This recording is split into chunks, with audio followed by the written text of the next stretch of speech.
So the window of time that we have to work with, their interest, is shrinking, which was already a huge challenge, but now it's a bigger challenge. And then if in that window of time you haven't surfaced the right content to them to convince them that you're worth another visit, forget you're worth buying, we lose a significant number of them. So there's still onboarding that is highly product oriented. But then there's also this conversational layer for especially smaller companies that have less complicated setup, less data to use in order to get what they need. Another work stream is identifying big brand moments. Like we're actually sponsoring the F1 movie, if you saw that. Something, one or two big things that we do in a given year that keeps us at the top of the discussion, if you will, like top of mind.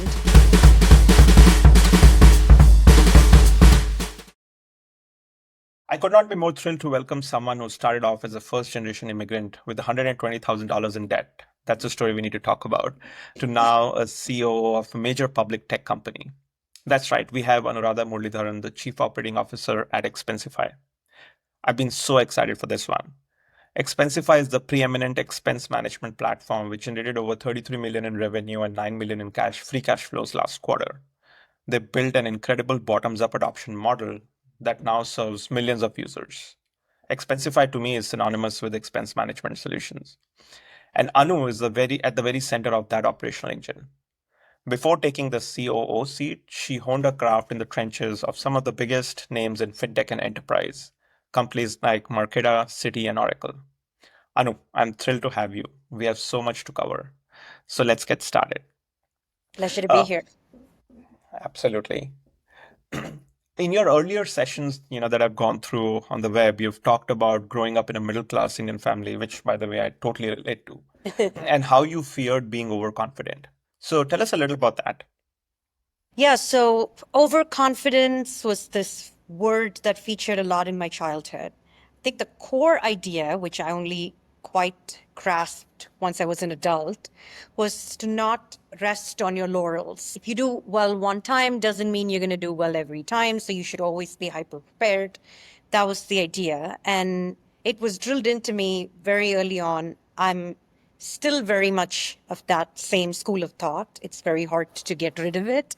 Not that it's a bad idea, but it's a double-edged sword, because when you start thinking about every success as a one-off, that you can't depend on that success. That success doesn't say anything about you. It just poses a challenge to be a self-confident, self-assured person. So those were the two sides of the spectrum, or two sides of the coin. On the one hand, I was never underprepared for anything. I never, ever had any regrets if I just worked a little bit harder, if I thought about these things a little bit more. But I was often completely unable to trust in myself. So that's been a challenge, something to grow up into. Yeah. And have you overcome that, or it's still lingering there? I think it's a lifelong process, but I've certainly made a lot of strides in that now I know certain things are my strong suit. The most important one being, if I don't know something, I know I can figure it out given enough time and resources. I didn't quite believe that at all in the beginning or till very recently. And that was the source of all fear. What if you don't know something? Because you often don't know a lot of things. So you can't be fearful of that. That makes total sense. I was looking at your LinkedIn, very impressive. In less than 10 years, you went from fresh out of college, did your undergrad in India, to a VP at a fast growing fintech unicorn. How was that journey? What lessons did you learn along the way? Yeah, it's interesting when you look back, it feels, wow, that like 10 years sounds really fast. My core instinctive experience was one where everything went very slowly. And I say that because I spent 3 years at Oracle, and then pre-business school, I spent 3 years at Oracle. Post, I spent 4 years at Citibank, the sum total of which I felt I did nothing of any significance. And all those years were very grueling because it was filled with this deep anxiety over not doing things that I considered worth my while, considered adding to the body of work that is to be proud of, to have made any kind of impact. And I'm not even talking like, oh my God, I'm not changing the world. I never thought like that. Like, I'm not doing the smallest thing to make this product better, because those were behemoths, and what you consider sitting in a startup small, they consider huge multi-year swings. So it went really slowly in the beginning. And then once I made the shift to move to the Bay Area and to work at a startup, things sped up a lot, because then I started learning, drinking from the fire hose, so to speak. And it's not that immediately I was doing a lot of great work. There was a lot of blundering along. When I was at Marketa, they were one pivot to the next every other month, it seemed. So even that felt a bit aimless, but actually taught me a lot. And they weren't pivoting aimlessly. They were trying to find their foothold, and clearly they did. And then Expensify was a totally different ballgame, where there were lots of challenges in a highly growing environment with a very small team, which was the perfect ground to jump into the fray, to figure things out. And that's really where I built this idea of, oh, actually, I can always figure things out. And it doesn't matter which area I work in, I can figure it out. And that really helped me become very bold. And if I identified a problem and I saw that nobody else was really working on it, I would put myself out there. And the company also, when we maintained this culture of, if someone steps up and wants to tackle something, we send all support towards that person. And they can make mistakes and they're not going to get penalized for it, which just helps with people being bold and taking chances. So yeah, it didn't feel all that fast, but I guess it went fast when you look at it, Yeah. connecting the dots backwards. Yeah, life is funny. When you're in the moment, it can seem, each day can seem so Totally. long. Yeah. But then when you look back and you're like, oh, it's already a year since we started doing that. So it's Yeah. funny. Yeah, like So 2025, we're already like more than halfway. Yeah, that yeah, feels insane. exactly. The other thing that like just stood out for me was like you're turning up a decade at Expensify. That's committing a decade of like in a 2 decade career to a company is mind blowing. And you joined as the head of ops to now the COO. What have been some of the highlights of the journey? Yeah, head of ops is an interesting title. There was no ops team, so I was the head of ops because I created the ops team.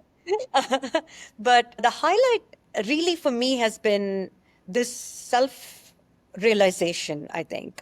This way that in which I grew to say, have more faith in myself, to be able to say, what I don't know, I can learn. And believe it or not, I didn't have that mindset before. And so I did things all the way from fraud monitoring, risk management, which I'd never done before.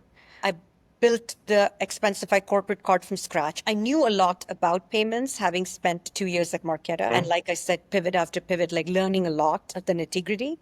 But I'd never built a product like that from scratch. So that was an insane amount of learning as well.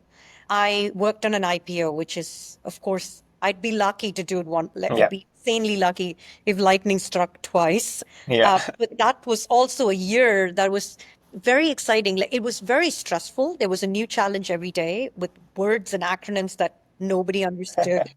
I can But imagine. we had a team spirit and we worked really hard and we had a lot of fun together. So I don't think another year like that, honestly, I say it without regret, I don't think I'll have another year like that. It was amazing. And then, of course, since then, the market conditions have been so completely different for us and probably a lot of other SaaS tools. And so I have been working exclusively in go-to-market. I don't have a sales and marketing background. I've never worked in sales and marketing before. And I'm leading teams that are working in this area today. And over again, for me, the highlight is the same thing. When you dedicate yourself to learning how the best in class are doing things, when you're open to and bold to new technologies, and you employ common sense and put in the hours, you can always get somewhere really interesting. And it's probably better when you throw people at the problem that don't come from this legacy background, because they come up with solutions that someone that's been doing the same thing for 20 years wouldn't. So that's been as I build teams, that's what I look for also. Somebody with drive to learn, with the humility to admit what they don't know, and talent and common sense. And that really creates the perfect cocktail. Wow. So this you talk about this belief that you can do whatever needs to be done, you'll figure it out. Was there like a key moment where this light bulb turned on, or was it just a passage of time doing many things over many years that led you to that belief? There was actually a rather mundane project I did in my Okay. second year at Expensify. And anybody that's listening to this is going to have a great laugh when I say what it was: getting the company GDPR compliant, Okay. which by far is as boring as it sounds. I can't think of anything more boring. But it was a turning point for me because no, the company is super lean and it's never been beholden to the way things are done. That's just how it is. So somebody needed to work on GDPR compliance, but there were 25 other things that we needed to do that were higher priority. So I was just, I don't want to say stuck with it, but it just lived with me in the most logical sense at the time.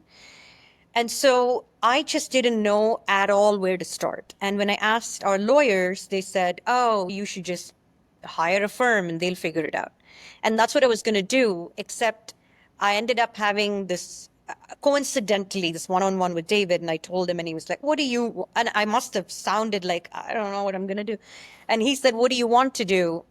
And in that moment I thought it's regulations. There's all this literature for why it exists. So I figured I would read it and get some sort of baseline. So if I'm talking to somebody who's saying you need to do XYZ, at least I can reason why.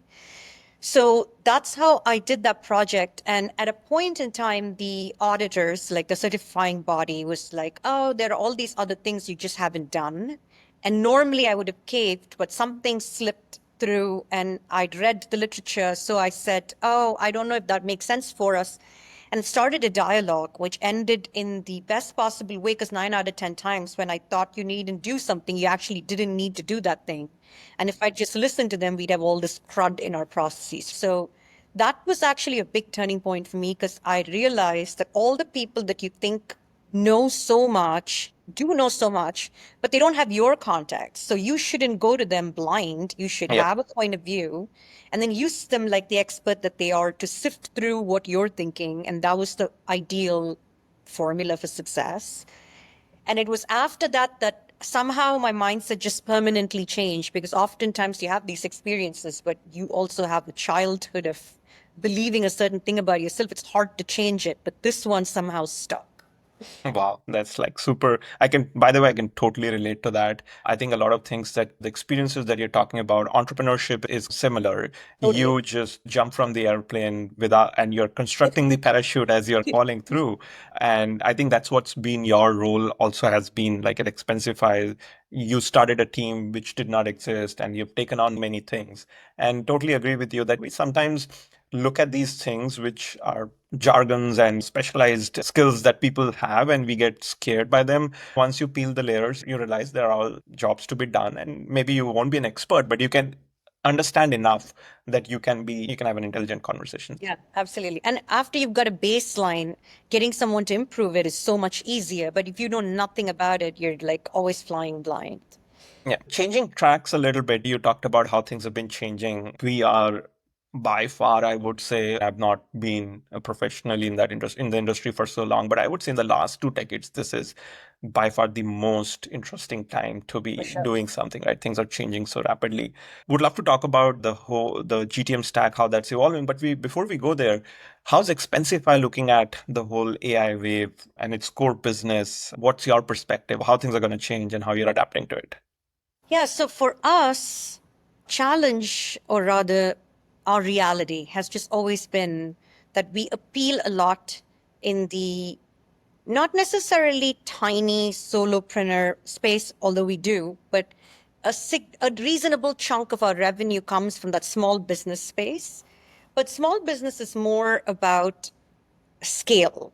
You need to be able to acquire and retain with good unit economics because at an enterprise level, you have such large ticket values that it's easy to throw money at the problem and still come out on top, but not when you cater to small businesses.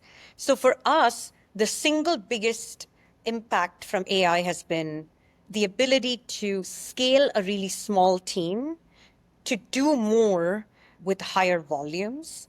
And We've automated so many things that we could get 80% of the way before, but couldn't get 100% of the way. But now AI and LLMs have evolved so much that if you just focus your agent on a specific task and give it all the context it needs, it actually can evolve to be really quite accurate and high quality.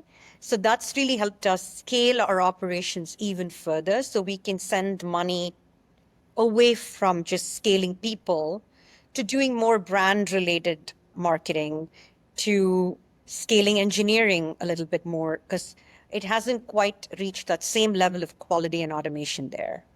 Yeah. And how do you see the core business itself in the SMB segment? Do you see things changing with AI wave coming in? How would expense management, finance, the world of finance look different? There's obviously like the financial infrastructure, I think, is a little bit more immune to the AI wave because you still need that infra, but maybe the interaction on top of it changes. So what's your take on that? Yeah, I think you were going exactly where I was going to go, which is we think, we don't know yet, we are maybe betting on there being more conversational use cases. And that's come at a time that our entire product is also becoming more conversational and less transactional. Now we have both. There's always going to be a slow wave of transformation, especially when you think about this kind of audience, like accountants, controllers, finance departments, data heavy teams. So there's still a user interface that somebody that wants to do things the classical way can use. There's still onboarding that is highly product oriented. But then there's also this conversational layer for especially smaller companies that have less complicated setup, less data to use in order to get what they need. If they need to know how much did I spend on XYZ merchant, maybe you go and search for it, or you just ask concierge, which is our support persona. So we're betting a lot on that. And then our product has already been taking a turn towards conversational, contextual chat from a finance perspective. So that's really worked very well to try at this moment. Interesting time. Let's see how things pan out. Definitely. Now changing tracks a little bit to the whole go-to-market function. And you said you started doing that for the last 4 or 5 years? 2022. So yeah, 2020. 3 years. Yeah, very interesting. It's great to see someone who's not groomed in that from the beginning to take it. That outsider perspective is very valuable. So excited to do this. So if I dropped Yes. you into your org pre-chat GPT, what would feel radically different? Yeah, like we have a lot of productivity oriented automation today that didn't exist before. As a very simple example, we're a tiny team. And so our ratio of sales managers to salespeople is high, whichever direction you want to see. So one sales manager manages way more salespeople than in other organizations, I imagine. So a lot of what were doing before was things like spot reviewing a call or spot checking responsiveness, things like that to stay on top of our efficiency and quality standards, if you will. But now we're able to use sort of GPT agents to comb through every call and even different types of calls like demos versus implementation, look through the call notes, which is all completely transcribed, review the video, and do really in-depth sentiment analysis, objections that customers bring up, how was it overcome. Analysis at that level has really enabled us to then focus our managers' time on specific coaching pillars and on specific salespeople. So we're able to prioritize where do we need to send human energy, which was dramatically different before. Like we were just like shooting in the dark, if you will, and sometimes hitting target and other times not. That's been a key change. So by design, the org has always wanted to be lean, but now you're saying instead of spot checking and missing out things, you can actually focus on the things that matter because you now have wide coverage in reviewing through AI. Yeah, and by design, we've always been lean because that's the only way to make the economics work. Given the size of the customer we acquire, if we just grew to a 700-person sales team, the company will never make any money. So it's just not a real business. So we've always been very scrappy in terms of how do we figure out how to scale this sales organization, how to scale marketing operations. And now that's just become a much more powerful beast because of because of all the AI capabilities. And And is they're there really delivering on the promise. Like for even 6 months ago, they weren't. It feels almost like on a monthly basis, you can see how much better it's getting. So now it's less a buzzword. Like before, there was a lot of skepticism. Is this just a hype cycle? But now I feel now nobody can deny that this is going to change how we operate. And have you set any specific workflow for this? Is there a tool set that you're using for recording that goes into some kind of automated review and then things get flagged? Yeah, we've experimented with a bunch of different tools. We currently use Gong, but they have a whole bunch of AI capabilities, which we're not using. So we're rethinking that stack. But the way that we're using Gong, we could use Otter AI, we could use Fireflies, we could really use any of them. And the way we're using it is to get call notes, and we have our own GPT, which we have trained to then operate on every single call, to rank it, to score it, to give us insights on where to coach. And even it doesn't even require a human. If you're a salesperson, you're on commission, you're going to want to be coached. So this thing already uses our prompt and coaches you. And so to the extent that you care about your quality and your revenue generating capabilities, you're going to look into training yourself. So it leans less on humans and more on automation first. And then down the line, over aggregated scores and aggregated concerns, we organize training and coaching in a more human intensive way. So we use Gong, we could use really any of these call transcription capabilities. We use HubSpot, we hook up all of the data within HubSpot, which is, I think, such a powerful tool. It takes a lot of time to learn it because it's so much, but once you do, you really like unlocks a lot of creativity on how to use them, because you can use APIs, get all of the engagement data off of HubSpot, and then again use the GPT to say, we know this deal went all the way to onboarding, but then it fell off the radar. Why? Or that's a very qualitative question. Imagine you'd have to go through and there are hundreds of these deals, so you'd have to go through every one of them. But now we're able to look at, here are certain behaviors that we want to see in the salesperson. Did they show those behaviors? Because then we know they couldn't have saved the deal. So using tools like that. So it's really a stack, and it's like putting them all together to finally get a really full picture, and to use AI to give us insights from it at scale is really helping. And it looks like you've decided to partially build versus you're using the tools for recording and stuff, but the core AI layer of evaluation and how you want to do it is more build. Could you walk through why that decision was made? Yeah, it's actually a very interesting question, because I am of the mindset that if you can buy, you shouldn't build, because we've got a very daunting roadmap already. And our bread and butter is delivering core expense card travel capabilities at the top of the market. Given the size of our team, we don't also have time to build other things. So to the extent that it's available, I would buy every time.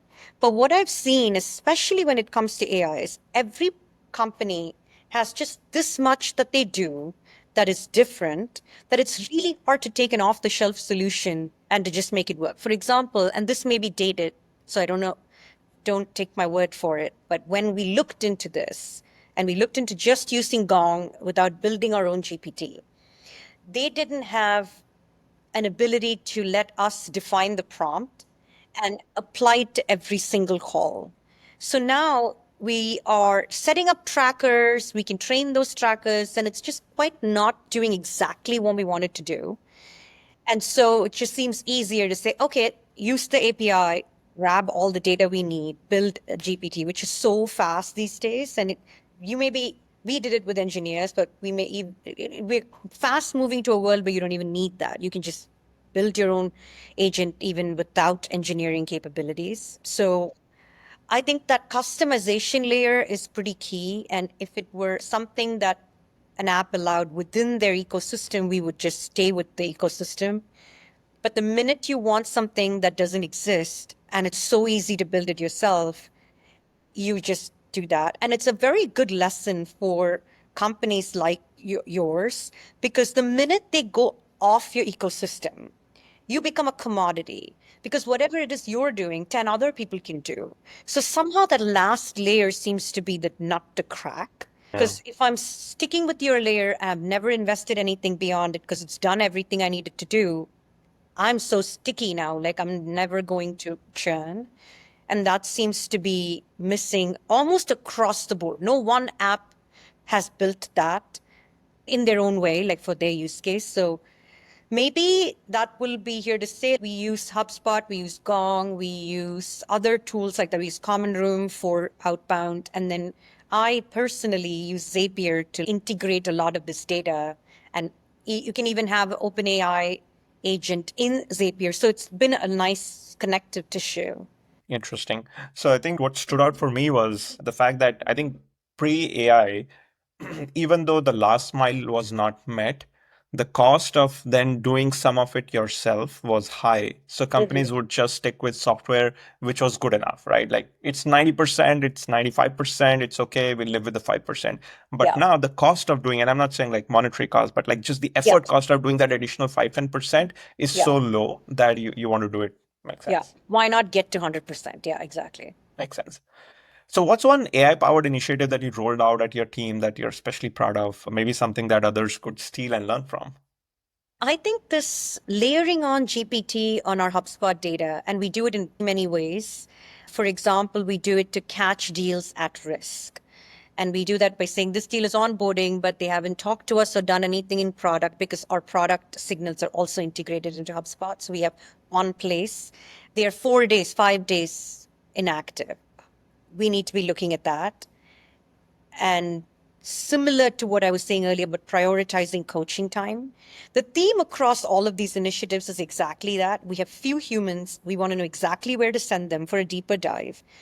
How do we prioritize? And so maybe to pull back, that's been very effective because AI is not able to then do something to save the deal. Like, what would we do? Like, that human component is still very critical because we are still dealing with humans, and humans are at their core unpredictable. And qualitative sales, marketing finesse is required. But we just need to know where to send them, and we can't send them everywhere. So the theme of all our AI-based solutions in the sales and marketing pipeline has been exactly that. Identify where we need to send humans and then send them there.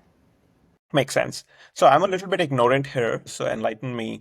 Does HubSpot allow you to basically trigger an OpenAI or whatever model you're using called on certain events, or is it you're pulling it from HubSpot in a separate environment, doing the analysis and then pushing information back? Latter. Latter. Okay. And I recently saw an announcement from HubSpot AI and we tried it, but it's actually looks more like they use the deep research of OpenAI. So I didn't quite work. It took way too long. We started an analysis of something, and maybe it's because there's so much data. I don't know. It kept trying to process the question for 20 minutes. So we finally gave up. But I'm sure they'll get there, right? This is their first version. But yeah, we use their APIs, get the specific types of data out, and then work it in. If I'm building it on my own just to test, I do it in Zapier. And if it actually is valuable, then we have our engineers build it. And it's been really good. Like we did that for all the call scoring, and it's been very impactful. HubSpot is very powerful in that all forms of data are proper. This is not a belabor, a rather basic point, but like their data structures and the way they connect all the data structures, their object, the entity relationships are all very intuitive. And there are APIs to gather everything off into whatever environment you need to build your own analysis. So it's quite powerful, even without building the AI tools into it. Interesting. I know it's really amazing to see, impressive to see that you're hands-on yourself, like using Zapier to test things out before you push to engineering. I can tell you not a lot of people out there do that. Thank you. I appreciate it. One of the things about AI is now you can generate content at scale, and people have been belaboring about the fact that you can clearly make out GPT generated content. It lacks ingenuity. So how do you what's your take on that? And then how do you kind of maintain that edge and creativity, creative quality when so much of content can be done at scale? Yeah, that's a really good question. I was actually just watching this John Oliver episode of AI Slop, And if you haven't watched it, you should. It's really funny. But it's about this, like all the viral content that AI is generating and one lady was complaining that Pinterest is strewn with AI generated content now, and it's quite uninspiring. Like you go there to see beautiful design ideas, and now you're just looking at some stock footage. I use ChatGPT all day, every day. So I certainly am a fan. But the output is as good as the input, which is I found to be like when I give it vague directions, or write me something like this, and it'll produce it, and it's as I read it, my eyes glaze over because it's not that good. And the more I say, oh, I don't like this, bring in this metaphor, bring in this voice, the more I give it, the more beautiful it is. And then it sounds like something I would say ultimately. So I think this premise that now this just AI can generate content at scale, who needs humans, is naive. And if you're doing it like that, you're probably not going to generate content that's all that good that people are going to engage with. And I think that's maybe what we're missing. Like ultimately, you want humans to engage with this. And we have a deeply built radar for what other humans create. Come on, decades, like generations of inbuilt DNA. So I think you use the automation, but you have to make sure that you're giving it enough that it's producing something for you that is worth putting out. So it's more of a partnership, I think. Totally agree with you. I've for the last, I would say 3 months, what I've been doing very effectively myself is the audio mode, not the audio mode like talking to an audio, but like audio input. So I just put my thoughts in an audio clip and then say, okay, structure it. And then it's to my tone. Yeah. And that's when, to your point, like you were saying, it produces brilliant output, but the Yeah. input is essentially, like you said, is my own thought. So Yeah. that totally resonates. And when you give it something vague, right? And you're like, make me a beautiful campaign that is just like generic. No one Yeah. wants to read that. Yeah, yeah. So I think it's like you got to be specific. Your input has Yeah. to be Yeah. on point, but it can do a really good job of then Totally. polishing the edges. Like when you give it free form content, let's call it, like, or like a stream of consciousness, it's Yes. very good at making it organized, which is, let's be real, that took the giant amount of work was going from an idea to, first of all, you need to communicate this idea to another person who Yeah. produces content. Then you're like, oh, not quite, but it's very good at, it's like a mind reader in that you told it something and it quite, sometimes I'll give it a task with HubSpot data, for example, and it'll say, oh, I see what you're trying to do. And it'll replay exactly my goal. And I find that incredible because I just gave you some tactical steps to do, and you were able to take a step back, get to the goal, and then give me the details. This is what's difficult. Finding good people that can do that is actually very difficult. So it's insanely amazing. Yeah, totally. When you zoom out of your own org, how are you seeing things changing from a buyer point of view? Are they showing up differently? Are their expectations different? We know SEO is going down, Yeah. EO or AI SEO is going up, but is the buyer behavior also changing? What are your thoughts on that? We have a vast majority of our inbound was always direct. And it's an interesting question. It's hard to know how they heard about us. Some large, meaningful portion of them come via word of mouth, brand value, let's call it. Like you're looking for an expense management solution. Almost everybody knows Expensify in our space. So you just go straight there. Or you Googled it and you found it, but then you didn't quite go there immediately. 4 days later, you went there. So who knows your starting point? So on and so forth. So it's a little bit hard to know how that ultimately the discovery mix is changing because we have so much direct inbound. But I do think the keyword optimizations on SEO and then SEM, especially tooling around with the algorithms for optimizing for conversion for us, which is sign up and creating free trials. All of that has become, in our minds, totally useless because the volume is shifting so hard to AI platforms that the volume on SEO and SEM, and especially the returns on SEM, is quite bad. So it just doesn't make sense for us to do it. We haven't done ads, even branded ads, in a while. And that does not cause any kind of change in terms of the lead gen volume, which makes us believe that when somebody comes and looks for Expensify, they are much more likely to click on Expensify than. And our branded keyword is quite competitive, so you'll see a ton of ads on it, but it still isn't, the juice isn't worth the squeeze, even though in the beginning we did absolute top of page. Like the results are not meaningfully different. So I do think that's a shift. SEO is still it's still meaningful, but I don't think it's going to stay that way. I'm basing this on my own behavior, but also the behavior of everybody I see around me. Nobody Googles anything anymore, which is an insane thing. If a year or two ago somebody had told you that, you'd be like, what else would they do? Oh, yeah. Yeah. Have you also seen the expectations change? Are people coming in more informed, so their engagement is of different type as opposed to when it was earlier, where this I wanted an expense management solution, I went into Expensify, and now it's like conversation starting from scratch. Have you seen that change, or it's too early to say that? That hasn't changed, but I will say the attention span is a lot shorter. So the window of time that we have to work with their interest is shrinking, which was already a huge challenge, but now is a bigger challenge.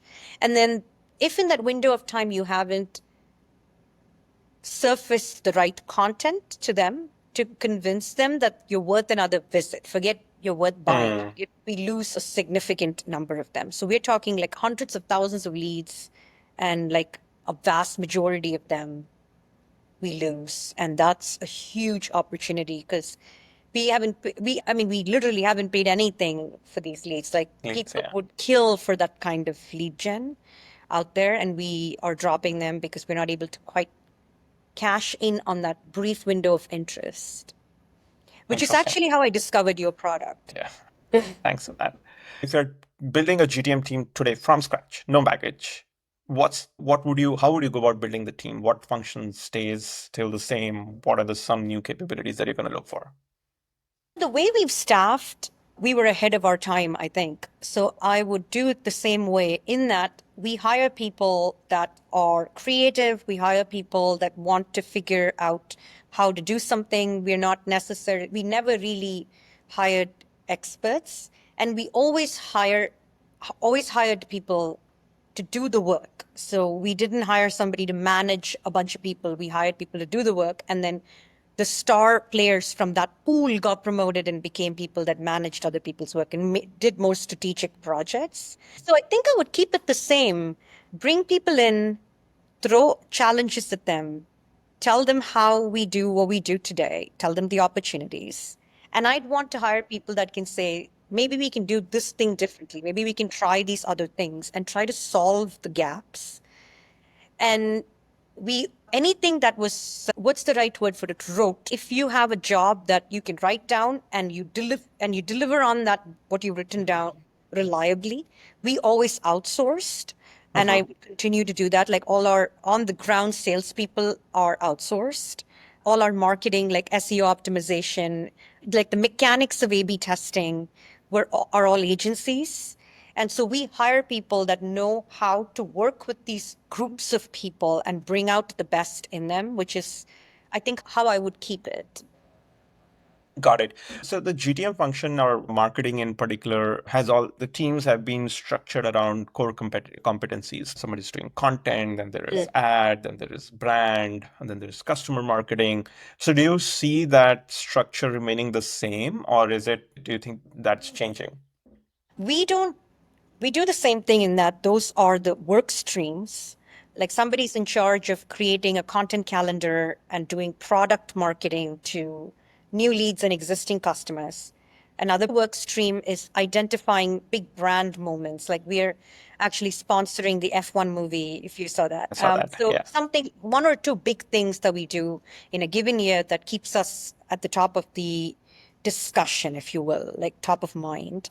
And then events. So there's work streams like that, but we've never hired people to just be pigeonholed into one of those things. Instead, we rotate our people through those different work streams. And the reason for that is each of these work streams actually bleeds into the other. Like somebody goes to an event, hears about you, then they watch a movie, They hear about you again. They look at a banner ad. They see you again. They look at an SCM, etc., etc. So knowing a little bit of how all of it works is how you're going to get the most out of all of it and come up with innovative, creative ways to make them better. And that's why we hire generalists. It's got its pros and cons. I won't say that it's beautiful formula that it's got pros and cons because there's no one person that owns a single channel. And so there's no one person you can turn to and say, why is this channel not performing? And that is a handicap that requires you to evolve in terms of how you manage your metrics much more, because you can't just throw it on a person and say, Go fix it. I don't want to call it the lazy way, it's the easy way of managing, and that is just not available to you if you rotate people. So what you lose in terms of that ease of management, you gain in terms of creativity, no single bottleneck. It's more robust from a team perspective, less robust from a managerial perspective. Interesting. So very interesting structure in the sense, like you said, you're rotating people and anything which is repeatable is outsourced. And then so people are, so really the critical capability that you're looking for is like creativity and obviously some functional understanding of how marketing and sales works. But then you could take somebody who hosted a big event and move them into a brand campaign and expect like a great quality outcome. That's Yeah. very interesting. And when people say creativity, they often think of, I don't know, when I think creativity, I think of a unique brand copy or asset or a beautiful storyteller. I think most people think that. But when I say creativity, I mean something a little bit different. Those things are very good. But to me, a creative person is someone who can see any problem and employ common sense to come up with some ways to solve it. And that may not solve it, but it pushes the boulder up the hill a little bit more and then a little bit more. And it brings out that same inspiration mindset in others. So hiring people like that breeds, it's like a cumulative effect of everybody's leveled up by them. And most problems are super mundane. Like they're not, you don't need to do anything crazy to solve them, but you need to slog at them with various Yeah. ideas. And I think that quality is often not revered enough. Like the whole Angela Duckworth thing, which I'm a huge fan of. Like grit is the single biggest predictor of success. Absolutely. But it doesn't sound that great. You'd rather be Yeah. the genius sort of thing. Yeah. It's not sexy. It's not sellable. Totally. Yeah. So interesting. Based on what you describe, it doesn't seem AI would significantly change your team structure because you would still want to hire generalists and maybe they can do more. Totally. Yeah. Okay. That's fairly unique. Now, moving on to your stack, and I want you to Expensify is unique because you said a lot of your lead generation is through direct, which is not the case in many other places. So just walk us through the pipeline generating parts of your engine. What are the different sources? What's the primary motion that works for you? And then talk a little bit also about the tool set that you're using to empower that. Totally. Okay. A lot of things there. So in terms of just like where most leads come from, for us, we've got a huge brand halo. We've invested a lot in brand over the years, and that's still paying a lot of dividends, and we continue to invest in it. And by brand, a few things, like being part of key moments, like we did a Super Bowl ad, we sponsored a movie, we did banner ads in San Francisco, like a lot of things that SaaS companies only started doing later. Like when we were doing it, nobody else was, like Concur would never have an ad up there. Like even Bill.com didn't at the time. So and then we had huge presence at events, conferences and all of it for us was about brand. It wasn't attributable growth because you can't do attributable growth with all of these channels. And that brand effect has great lead generator motion or momentum.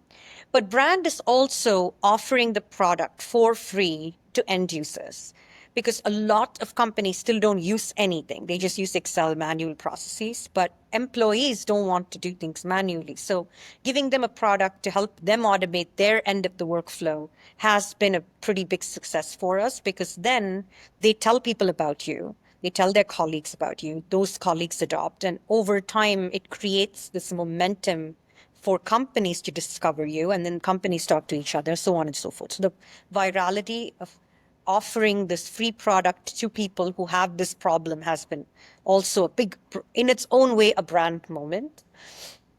So those two are pretty large drivers of inbound lead volume. In terms of how we then, and there are others, we do outbound, we do SEO, we did SCM for a brief while, but they are additive, like they are not the main channels. We do social, of course. So once the lead comes in, we have at every step of the funnel, we've been very, very disciplined about being data driven and optimizing them. So for example, I ran tests nonstop with our homepage for 4 months straight to optimize signups. And then once they sign up, we ran tests in the onboarding flow in product to get them to do any one thing. If they do any one thing, the odds of them coming back are that much higher. So at every step of the way, we have a homegrown, of course, our product is our main seller, right? Like it's self onboarding for a lot of these small leads. So we focus on optimizing the pipeline in product at every stage.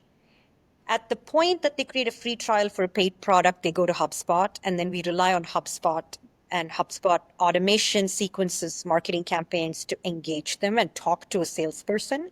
And even there, we've got them broken down in terms of size so that we are optimizing for chat-based onboarding for the smaller leads and the lower tier salespeople. And by lower tier, I mean like people who want to sell smaller companies, don't want to deal with complex ones because they're longer sales cycles. So we've tiered them up like that. So prioritizing that. And then ultimately, of course, we're on credit card billing, not so much contracting and invoicing. So that part is also handled by the product. And then from a marketing perspective, we have all of the tools that you can think of, like social listening in order to capture interests that we might be missing out on. We do email, we do social ads. We don't particularly use any software for that. We handle all of that internally. And of course, we work with agencies. They use their own tools. Does it answer the question? I may have missed some pieces. No, I think essentially tools I understood. I don't want to talk about brand a little bit, but just on the tools piece, looks like HubSpot is the key orchestrator. And then around that, you earlier mentioned Common Room, you're using Gong for sales recording, and then ads and all is pretty standard. Any other tool that's worked well for Yeah, you big in this? time. Full Story. We use Full Story for all of our user experience analysis. It's been a huge game changer because you build things and you think it's going to be adopted a certain way, and you think when it's not being used a certain way, but actually night and day when you look at sessions and have session level analytics, it's really helped us be very close to the user's actual experience. And as again, prioritization comes up a lot in our language because of you can do 10,000 things, but which 10 things are going to move the needle is hard to know. So it's helped us prioritize a lot of our product improvement efforts as well. Yeah.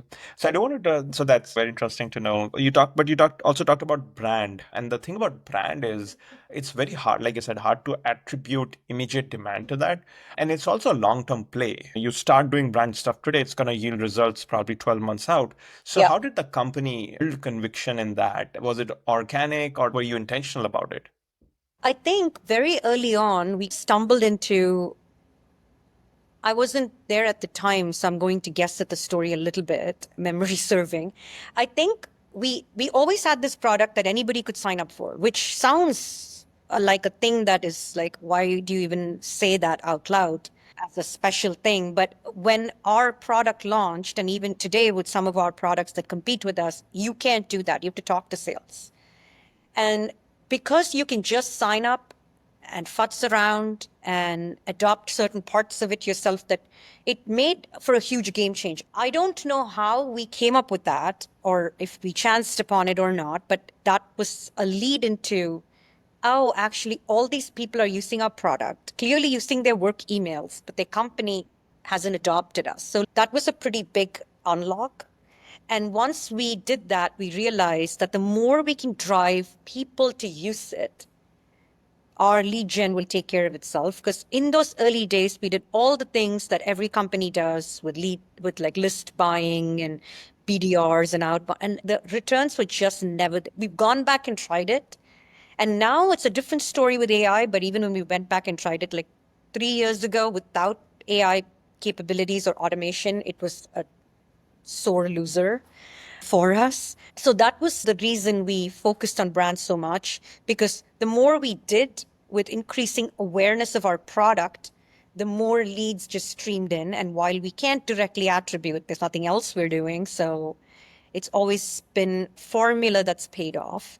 And I think over time, we do things like study brand effectivity, or there are tools that study like how good your brand voice is compared to others, NPS scores, things like this. But none of it, I think we do it in order to spot trends and see if there are things we need to fix. But I don't think any of those have at any point in time swayed or increased. Like our point of view on what brand does for the company has stayed pretty fixed. Makes sense. A couple of more questions and then we'll be Yeah. done. So, what's the most recent tool you added to your stack? Can you walk us through that journey? What is the moment the pain showed up? How you Yeah. first heard about it? How you explored, evaluated it, and then how finally implemented it?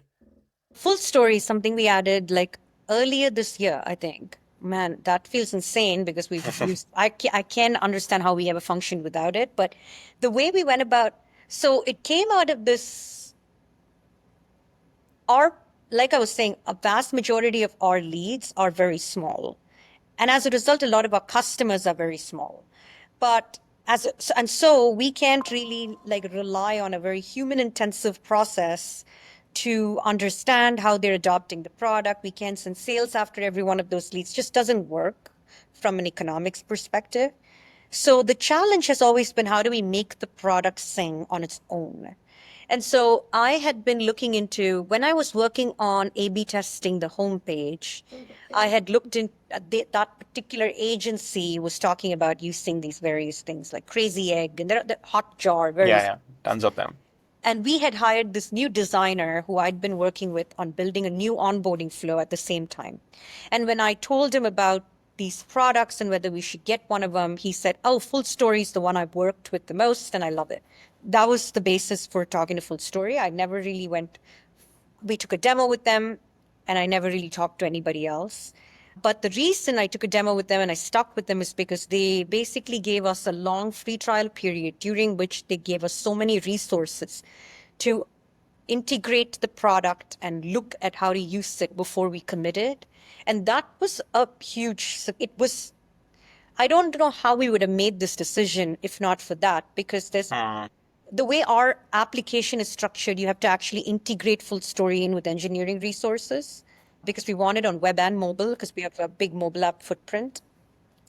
And so then you're paying hundreds of thousands of dollars for the software. Like, how do you make this decision? They made that very easy to see value in it before committing, which is how we ended up adopting them. And it's definitely a huge game changer. I can't speak to whether other apps in their space can or cannot do the same thing. We just didn't look any further. Got it. So conventional wisdom on like long running trials is that don't do it because you might end up like you don't know if the customer is committed. And I totally get the point that like it has to be integrated. So you got to see the full value before we commit to it. Just curious, like what's your take on long running free trials? Yeah, it depends on the product's unit economics. Like we do 30-day free trials. We would never do anything more because the unit economics of any single free trial is not there to customize it and hand hold to the customer. But with a product like Full Story, when you're talking hundreds of thousands of dollars a year, the unit economics is there. So what they did was take a much more high touch approach. But there is, even with that example, I think you could get smart about gauging the engagement levels of this customer because at every step of the way, me and my colleague Daniel, we were very involved. And so was John, who was our lead designer.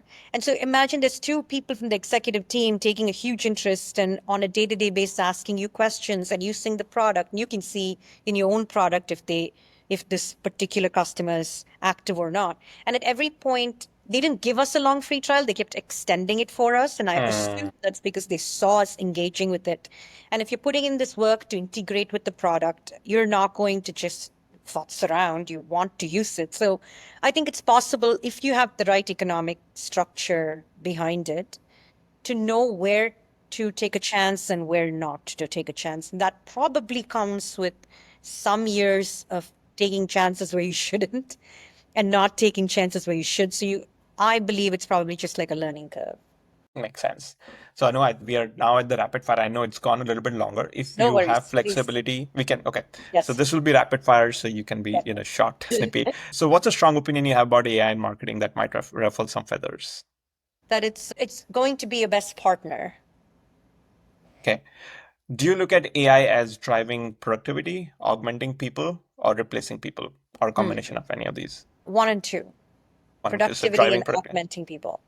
You don't think AI is going to replace any people? I think that would be a bad decision because like your content is all there is in capturing the user's interest. And if you're churning out AI generated generic shit, I think people are just going to get bored and go to someone else. One job AI will completely replace in any function. Like maybe keyword arbitrage. Huh. There are whole teams of people or apps that like help you optimize your keywords. I just think that people are going to stop using. People are going to stop interacting with search in the same way. Makes sense. One thing that AI can never replace in the context of work, and if replaces, maybe I would actually go a step further, like something that AI can not even give significant productivity gains to. Is there something like that? Yeah, I think so. Creativity, leadership, the ability to motivate and inspire people to find unique solutions to hard to solve challenges for hard to solve challenges. I think you could use AI to come up with ideas, but then you're going to have to understand which ideas work, which ideas don't. So I don't know that it can. Again, the same theme of it's going to be a really great tool, great resource, but you still need you. Yeah, love that. Biggest marketing buzzword you'd happily never hear again. Data driven storytelling. Either you're telling a story or you're mining data. Like, which one are you doing? Yeah, so you're from the camp that storytelling is storytelling, and maybe it doesn't have to be all data driven. I think stories at every level, every kind of story is human. And when someone's churning out just like inauthentic stories, why bother? There's so much to engage with already. It's very hard to get someone's attention. Only authentic storytelling matters. Makes sense. One AI tool in your stack that's truly game changing. ChatGPT. That's the answer you're going to get all the time, I think. I hope that maybe a year out it's something else. Yeah, So maybe. Yesterday I was on an elevator with my husband and I was on my phone doing something and he's go talking to your best friend, ChatGPT, because I'm always on it. and do you have an enterprise-wide rollout? Everybody Yep, has it. Okay. correct. If you could keep only three tools in your marketing stack, what would they be? Full story, HubSpot. And I don't know that this is really a marketing tool, but Zapier, because it's like I was saying, connective tissue for everything. What's one marketing opinion you held 2 years ago that's changed? Before I ever worked in marketing, I thought all things marketing was just puff. Like you can't measure anything. You just do things by instinct. And that was cool, but just not that interesting to me. Now I see it very differently. I think it's like as mathematical as it can get because success depends on doing creative, authentic things, but then being able to measure and iterate is everything. That's working in it has changed my point of view on it. And maybe that's also because you come from an analytical frame of mind. Totally. So you're bringing that skill and Maybe. you're also creative, which is like a rare combination. I've seen marketers who are either or, and there's always something missing. So Totally. having Yeah. both is a rare skill. Final thing, what's one book that influenced you maybe some in the last 1, 2 years? It's not on this in this field, you mean? No, It's no, no. not. In general, it's okay. Oh, okay. Yeah. In general, I really like talking to strangers. Malcolm Gladwell, I loved it. In marketing, I read this book, Alchemy, which I really love because I think heard him on, I've forgotten his name now, Roy something, this British guy who used to work at Ogilvy and Mather. I heard him on a podcast and it was so entertaining. So I started listening to his book. But it's all about how humans how do I put it? Like human behavior is erratic by definition. Humans will tell you they are going to do one thing and do another thing altogether. And he was talking about marketing as this alchemy of leaning into that chaos rather than trying to box people into segments and math problems. And so I think that was very interesting because it was combining the fact that data is everything, but humans aren't data points. So you have to have a mindset that combines the two. And he's super entertaining, very funny. Interesting. Thanks a lot, Anu. This has been an absolute blast. Yeah, thank Enjoyed the you. conversation thoroughly, and thanks for making it today.